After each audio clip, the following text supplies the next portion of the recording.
Alright, hey guys, I just figured that, oh wait, sorry, I just had lunch. I just figured that we should do a little bit of a, what is going on with the project as of now, a little bit of a summation of what we're doing. So this is the way things are as I understand, and a bit of my, suggestions for A2MT. Now, if anyone has any objections or concerns, I'd rather you tell it in the thread than as a response, so everyone knows what you're writing, basically. So, okay, as of now, the way we have it organized is that we have essentially like World 1, so to speak, and essentially World 9, quote unquote, with, a big old thing. Like, so basically, like, we got the hub world, let's call it hub, and we got, like, let's call it World 9, which is more or less, that's where this is a place where you need to get all four switches. So I'm assuming Hub will have, like, at most 2 to 4 stages, the simplest ones, and also World 9 will have 3 to 4 stages, I'd say, the hardest one with Castle Bad at the end. Grr.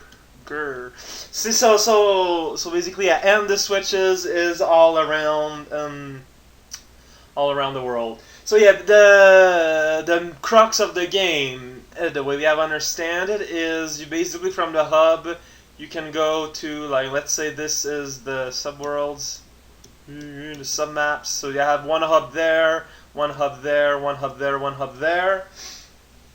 No, so no, basically, world, square, circle, triangle, and diamond. I don't know.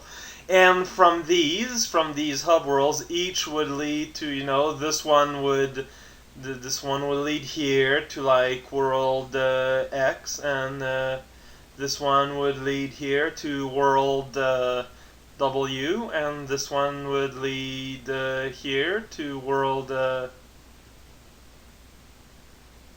Yes, I'm just kind of thinking, to World Y, and then this one here would lead to, I don't know, another map here to World Z.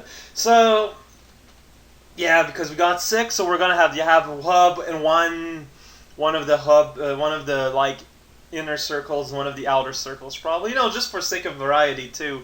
So basically, this is how it's usually shown. You got the hub. Whoops, there's one too many. That one's two. No, 1, 2, 3, 4. Yeah, the hub, the inner circle, the outer circle with the switch at the end of each path. That is what we have planned, and that's basically how it's still going on. I think everyone's still okay with that. That's pretty much where we're at. What we are at now currently in the project is we are receiving levels. So unfortunately, we only received like 10, 12 levels maybe. It would be nice if we could have a little bit more over time, but I mean, I'm not any better. I'm still sitting a little bit on Betrayal Rock, putting the finishing touch before putting it on clearing again, but yeah, but we can't really do more than that as of now because we kind of depend on having them levels. Also, the bosses, as of yet, I don't think there's really been any serious progress on them, but in a sense, there's no hurry because the biggest part is going to be getting the levels, and we're still there, basically. Okay, recently they were having discussions about what the parrot coins would unlock, and I'm going to, like, suggest this again here through video. Maybe I'll explain it better. Like, assume that in, like, not these two, but in these 8 world, like, there is in every one a level that's locked away. Let's call it the parrot. This is a color we can't really see. Let's change its color. Like, there's a level we can't really see. And, well, I don't know which in each, but maybe 4 of them in the... I don't know. Like I don't know yet, but like basically there would be hidden levels. Like not hidden levels, but like since we don't have room for a special world, there's this one level like in a lot of the maps. Maybe not strictly every world when I think about it, but you know, in certain places, basically levels you unlock using the parrot coins. In order to give them a purpose, I had the idea that, let's say, that they would like let you skip around or skip around in levels or something. Like, basically the idea is that normally, you know, you're playing a game, you go, okay, after this, I go this, I do this, I do this, then there's a castle or something. But like, if you are having too much trouble with this world, say, for example, well, you could, like, instead of just playing each level, if you play the levels with more intensity, like, you play the level with more depth, getting all the parrot coins and all that, you know, going full on ahead, you could be rewarded by strategically being able to, like, skip some level and, like, say there's a Karathorian, then it leads you to the castle of another world. Basically, I would, like, usually they are fairly linear. You go from the hub to the inner, you know, from the hub to the inner to the outer ring, but like with the like you can like travel like this or travel like this, you know, sort of like a way for inter-world that are not regular. We could use that, for, you know, can use the parrot to do that, because it's true that it sucked to be forced into having all the parrot coins for those who don't want to go all out super searching whatever, but it'd be a nice bonus for people who go in depth to be able to give them a chance to skip out on other. In other words, basically, people would be basically doing, like, they have the option of either just playing the levels or playing the levels more thoroughly, thus skipping out on other levels that might give them more problem. Maybe the player is better at exploring and figure out these these basic puzzles rather than accomplishing the levels. And I think, in a way, that would be more balanced.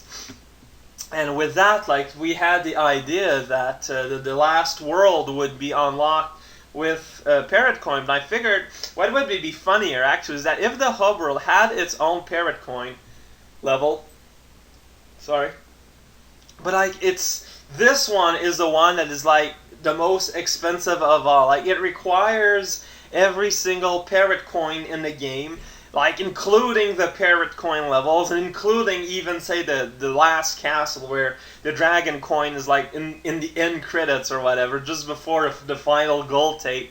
And this would actually lead to the hardest level in the game, the real final level, you know, possibly the hardest level we have in the game.